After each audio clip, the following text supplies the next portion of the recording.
بالنسبه لنا كبرنامج صدفه ايجابيه انه اول ما الزملاء كانوا بيحاولوا يتواصلوا مع حضرتك في موضوع السرقات العلميه، وبيقول لك احنا بنجهز فقره عن السرقات العلميه، قلت اهلا، ده انا لسه جاي من التحقيق. تحقيق ايه اللي حضرتك كنت فيه؟ لا، هو مش التحقيق لسه ما ابتداش.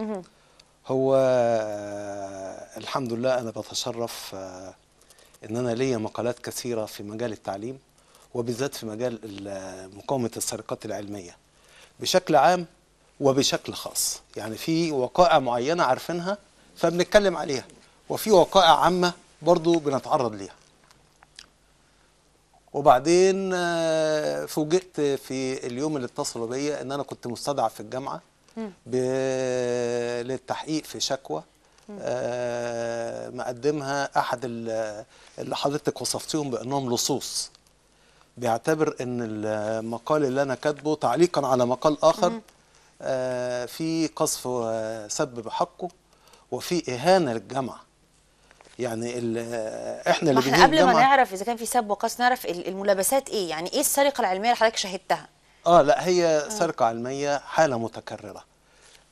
تم سرقه علميه في فتره سابقه، ومجلس التأديب اتخذ قرار وصفه الأستاذ محمود عارف في باب أخبار الجامعات بأنها عقوبة هينة لينة، لأنها لا تتناسب مع ما يجب أن يكون مع أستاذ سرق ثم سرق مرة أخرى. يعني ما حرمش؟ لا، ما حرمش. الأولانية عدت. يحرم ليه إذا كنت حضرتك بتدلعيه؟ يعني ببساطة شديدة لما يكون القرار كالآتي: اللي بيقدم علشان يترقى ويكون الإنتاج بتاعه ضعيف يقولوا تعالى بعد سنة. ده لما اتظبط سارق طلع له قرار مجلس التأديب اللوم، يعني يا كخة اللوم لموه كويس، وفي نفس الوقت قالوا له ولا يقدم للترقية إلا بعد سنة. يبقى هي يعني زيه زي اللي ما بيسرقش. يبقى انت ازاي تقولي انه يبطل؟ يبقى طبعا لازم يسرق تاني وتالت ورابع، ولازم برضو يحصل الدلع. يعني احنا دلوقتي المشكله في ايه؟ ان بيحولوا الدفه. مين اللي يتعاقب النهارده؟ اللي بينادي بان السرقات تتقطع من الجامعه، واللي ينادي ان مجالس التأديب تكون شريفه وان الادارات في الجامعه تاخد موقف حازم، ولا اللي يتعاقب هو اللي بيسرق؟ اجاوب؟ بص، انا عايز بس اقول لحضرتك حاجه. يعني انا مع احترامي الشديد لكلام استاذنا الدكتور عادل من جامعه القاهره، انا برفض تماما لما نيجي نتكلم في قضايا زي ديت تقولي لي القاعده السليمه والنسبه كام وما الى ذلك. ماشي؟ احنا اتهرينا في مصر كل شويه في اي وقعه فساد يقول لك احنا في الحدود الامنه والمطمئنه والكلام من ده، واحنا عارفين ان القاعده سليمه، ومشكلتنا في هذه البلد في كافه القطاعات في اهل القمه مش في القاعده. نخلص من الموضوع ده. لكن مش عايز اتكلم مع حضرتك دلوقتي في نسب. نسبه كام من 20,000 بحث؟ لا، الموضوع ببساطه شديده: هل من الممكن تقبلي ان في دار عباده يكون فيها شيخ واحد بس او قسيس واحد بس فاسد؟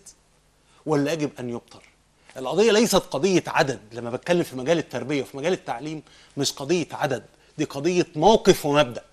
هل نسمح بان يوجد استاذ جامعه او استاذ مدرسه او استاذ في كتاب لص طعن في نزاهته وفي امانته؟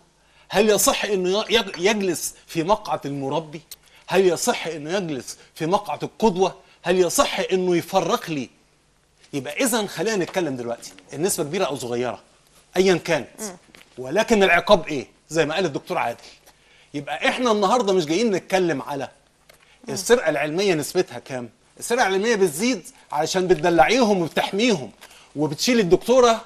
اتعزلت الدكتوره اللي اكتشفت السرقه العلميه، والتانيين بيقولوا لنا اللي مش عاجبه يستقيل. على الوضع ده ايوه اتقالت لي واتقالت لرئيس القسم بتاعي اللي مش عاجبه يستقيل. كويس؟ ليه؟ لان الجامعه بتاعتهم هم الجامعه بتاعت السارقين.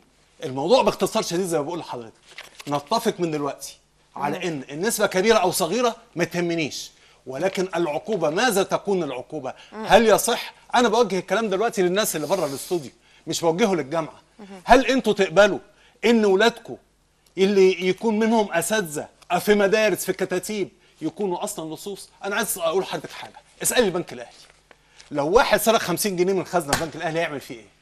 ده مش بس هيتفصل من البنك الاهلي، وممنوع يشتغل في البنوك، البنك المركزي يعلق اسمه ما يشتغلش في البنوك. لو امين مخزن سرق المخزن يعملوا ايه؟ ممنوع يشتغل في المخازن.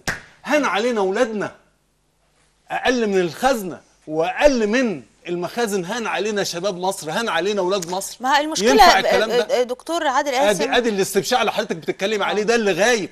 اللي غايب ان الموضوع كله ان احنا بنطبطب. مره يقول لك اللوم ما اعرفش معاه ايه، مره لفت نظر مع ايه. لا، هذا الرجل فقد مؤهل ان يكون مربي ويجب انه يخرج من الجامعه. هي دي القضيه. عارفه لو حصل الكلام ده يا استاذه منى، النسب اللي بنتكلم عليها دي تكاد تنقرض. نعم. هو بعد اذنك يا استاذه منى، يا ريتنا بس نشخص الحاله اللي احنا بنتكلم عليها، السرقات العلميه هي ايه؟ لان حضرتك بداتي الحلقه بكلمه مهمه جدا، لصوص، وبعدين دلوقتي اتكلمت على كلمه ان يبقى فيه شويه خوف. لا، انا هقول لحضرتك دلوقتي تشخيصنا للسرقه العلميه اللي موجوده في الجامعه. سمه اي نوع من انواع الانحدار الاخلاقي اللي حصل في المجتمع حصل زيه في الجامعه. بس انا يمكن اختلف مع الدكتور عادل، الجامعه هي اللي بتصدر وليست زي بقيه الجامعه، بقيه المجتمع. احنا اللي بنصدر اجيال.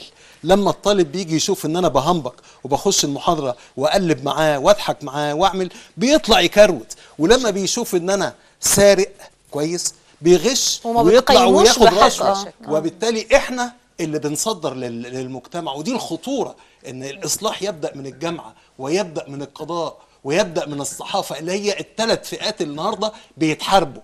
فانا عايز اقول لحضرتك نشخص قضيه السرقه العلميه.